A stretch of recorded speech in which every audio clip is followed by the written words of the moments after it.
बताना जो चाह रहा था, जो बोल रहा था मैं, कि जो गाना है जो संगीतबद्ध किया है दिलीप सेन जी ने, जो दिलीप सेन समीर सेन के नाम से करीबन 200 से 250 फिल्में उन्होंने दी है पूरी दुनिया को, फिल्म जगत को। उसको गाया है, उसको लिखा गया है लता हया जी ने, और विभिन्न कई विभूतियों ने सामूहिक रूप से गाना गाया है। और मैं मेरे भाई पवन जी को कहूँगा भी कि उसको दिखाएं भी, आप लोग को सुनाएं। लेकिन सबसे बड़ी बात आप लोगों को बताना जो चाहूँगा कि विदेश में रहते हुए, हम कहते हैं विदेश में जाने के बाद लोग कहते हैं भारत को भूल जाते हैं, भारतीयता को भूल जाते हैं, लेकिन आप सबके समक्ष मैं भारत हूँ फाउंडेशन के विदेश के संयोजक, अंतर्राष्ट्रीय संयोजक यहाँ पर आप लोगों के समक्ष आए हैं। कल ही अमेरिका से आए हैं, हॉस्टन से, हमारे अरुण जी मुंद्रा साहब। मैं निवेदन करूंगा आप सभी को और हम सभी को कि एक जोरदार तालियों से उनका स्वागत किया जाए। हजारों साल से हमारा भारत ही था। इंडिया तो मात्र 200-250 साल पहले आया, अंग्रेज आए, और अंग्रेज ने मात्र 15 सालों के लिए अंग्रेज यहाँ पर भारत में आए थे, और उन्होंने 250-300 साल हम पर शासन किया। और शासन करने के बाद ये नहीं बहुत कुछ किया, वो तो आप सभी इतिहास में आप पढ़ सकते हैं, लेकिन सबसे बड़ी बात जो उन्होंने की वो ये की कि उन्होंने अपने हमारे भारत को जो हजारों साल से चला आ रहा था, उस भारत का नाम मिटाकर उन्होंने अपने देश का नाम इंडिया कर दिया। इंडिया आप सभी जानते हैं कि हमारे देश का नाम इंडिया तो कभी होना ही नहीं चाहिए। यदि आप लोगों को इसका इंडिया का मूल रूप और अर्थ समझना है तो आर्टिकल नंबर 789 गूगल में आप जाके देखिए, आपको सब पता चलेगा। बहुत अच्छा क्वेश्चन किया राइट। यू मेंशन कि इन अनुव्रत भवन right what's the connectivity of this, right? Why we are doing press conference? तो संयममय जीवन हो, जीवन ही संयम हो। Yes. तुलसी अणु का सिंगनाद सारे जग में पसरेगा, राइट। सो जो भारत है वह ऋषि मुनियों की धरती है, राइट। और आप लाखों साल का इतिहास देखेंगे, आपको अनेक ऋषि मुनि, वेद, पुराण, उपनिषद, धर्मग्रंथ ये सब मिलेंगे।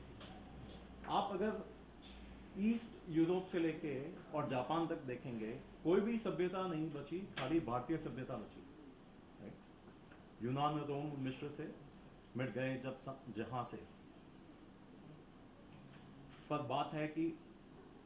बात है कि हस्ती मिट्टी नहीं हमारी, राइट।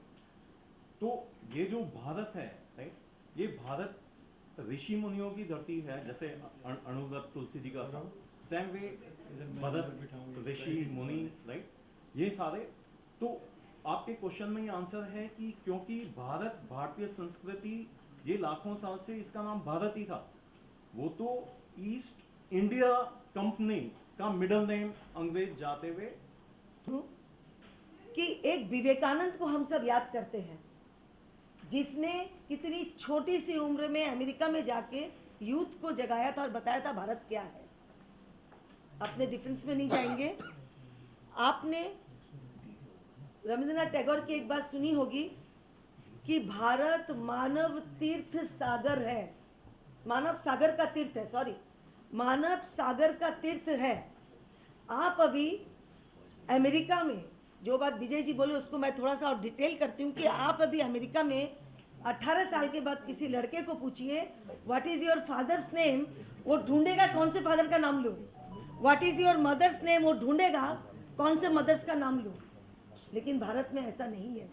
रिलेशनशिप, हमारे जो नेबर्स है, हमारे जो संपर्क है, हमारे जो प्रेम भाईचारा वाली चीज है, ये भारत संदेश देता है कि यदि वसुधैव कुटुंब भारत दे सकता है तो भारत ही वो देता है। इसलिए वो विश्वगुरु था। देखिए, जैसे विजय जी, शोभा जी सभी ने बताया कि क्यों पड़ी है, मैं तो यही बोलूँगी कि आज हम सब ये मिलकर प्रण करें। आज हम ये प्रण लें कि जब तक हमारा प्राचीन भारत को भारत नहीं बोला जाएगा, आज हम चैन से नहीं बैठेंगे। मैं सभी को बताना चाहूँगी कि 12 साल पहले ही मैं भारत हूँ पत्रिका द्वारा ये अलग जगाई गई थी, इसकी शुरुआत की गई थी, और आज मैं भारत हूँ फाउंडेशन स्थापित की गई है, बस इसलिए ताकि हम पूरे विश्व को ये बता सकें कि आज भी हम इंडिया को क्यों इंडिया कहते हैं। क्यों नहीं हम इसे भारत के नाम से संबोधित करते हैं? इंडिया तो गुलामी का नाम है।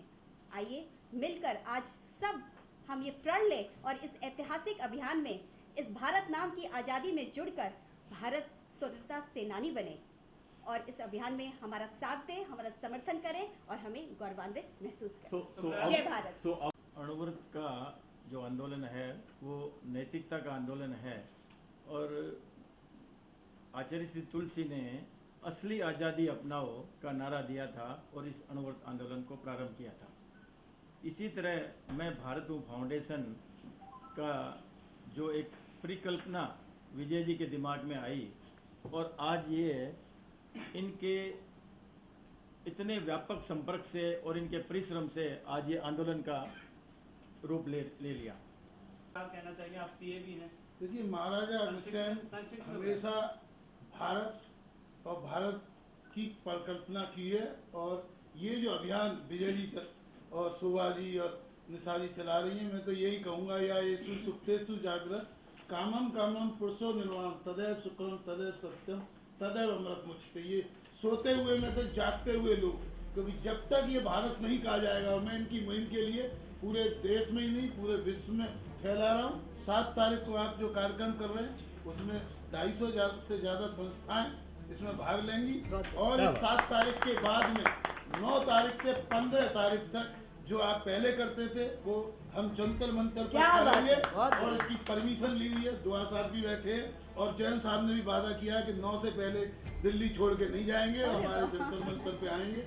इसके अलावा पूरे विश्व के अंदर गूंज संस्था के माध्यम से बेल्जियम में कपिल शर्मा जी वो भी आ रहे हैं दिल्ली में, उसके बाद रूपा शर्मा जी जापान से आ रही हैं। हमने कहा है संगीत बनाओ, जो हिंदी का प्रचार करते हैं अब हिंदी के प्रचार के साथ साथ भारत का प्रचार होगा पूरे संसार में, यूरोप में, अमेरिका में, और वो सब लोग आएंगे। बाद में 14 सितंबर को आपके बॉम्बे के अंदर कार्यक्रम होगा, उसमें भी जैन साहब और आप सबको बुलाया जाएगा जिससे कि विदेशों के सभी लोगों को भारत के बारे में पता लगे। मैं आपसे कहना चाहूँगा कि happiness comes from the justice, justice comes from the sovereignty of mind और sovereignty of mind comes from these type of the person. मस्तिष्क की आज़ादी तभी आएगी जब हम अपना नाम तो कम से कम आज़ाद बोलें। अगर हम बोलेंगे गुलामी का नाम तो कहीं ना कहीं हम गुलाम हैं। तो जो आज़ादी की पहल की है विजय जैन जी ने, मैं हमेशा कह रहा हूँ ये आज़ादी अभी अधूरी है। और जिस तरह ये एक मूवमेंट किया था उस समय गांधी जी ने शुरू, एक हमारे विजय जैन जी ने, शोभा जी ने, निशा जी ने अभियान शुरू किया है। जब तक संविधान के अंदर भारत नाम हो जाए, that is India, that is Bharat की जगह हम चाहते हैं भारत नाम हो। और इसके लिए कंधे से कंधा मिला के विजय जैन जी के साथ है। और जहाँ बुलाएंगे ये दिल्ली का किसी भी गांव में पूरे 350 IAS अफसरों की टीम